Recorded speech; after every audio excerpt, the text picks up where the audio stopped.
શ્રી કૃષ્ણ. તો આજે આપણે વાત કરીશું એમકોમ સેમ 2 છે 2ની બુક છે આંતરરાષ્ટ્રીય ધંધાકીય વ્યવસ્થા, એટલે કે તમારી ઇકોનોમિક્સની જે બુક છે ને એ છે. મારા આગળ છે ને એક જમનાદાસ કંપનીની બુક નથી. આ વખતે મારી આ બુક છે ને એ જ્ઞાનદીપ પ્રકાશનની બુક છે.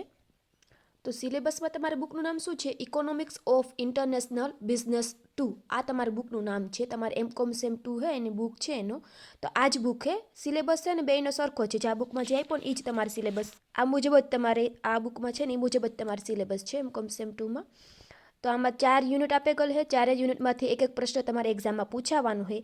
પહેલા પાઠમાંથી પહેલો પાઠ છે તો પહેલા પાઠમાંથી પહેલો પ્રશ્ન 20 માર્કનો, બીજામાંથી બીજો પ્રશ્ન 20 માર્કનો, ત્રીજામાંથી ત્રીજો 15 માર્કનો અને ચોથા પાઠમાંથી ચોથો પ્રશ્ન 15 માર્કનો. એમ 4 પ્રશ્ન તમારે એક્ઝામમાં પૂછાશે. અને ઇકોનોમિક્સની આ બુક છે, આ થિયરીની જ બુક છે. આમાં તમારે બધે થિયરી જ છે. તો આ બુકની વિશેષતા શું છે? તો આ બુકમાં શું છે કે આ બુકમાં છે ને તમને ચેપ્ટર વાઇઝ પ્રશ્ન આપેલ હે ને પ્રશ્નના જવાબ હે. થિયરી આપેલ નથી. શું આપેલ હે? થિયરી મુજબ હે પણ પ્રશ્ન મુજબ થિયરી હે. કે જે આ પ્રશ્ન નંબર ચેપ્ટર 1 આપેલ હે, પ્રકરણ 1, આમાંથી પહેલો પાઠ પૂછ્યો, પહેલો પાઠ એમાંથી પહેલો પ્રશ્ન પૂછાય 20 માર્કનો.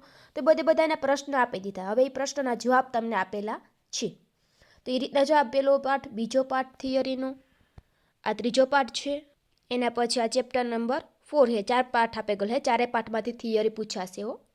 ને જો આ મુજબ તમને આપેલું છે કે જો આ ડાયરેક્ટ હે ને પ્રશ્ન જવાબ આપે છે ડાયરેક્ટ. બુક જ એવી હે, પ્રશ્ન જવાબવાળી બુક છે. તો આના પછી વિડીયો બનાવી દઈશ. તો બસ આ વિડીયોમાં આટલું જ. તો આ તમારી સિલેબસ છે, એમાં તમારી થિયરી છે આ બુકમાં તમારે ઇકોનોમિક્સમાં.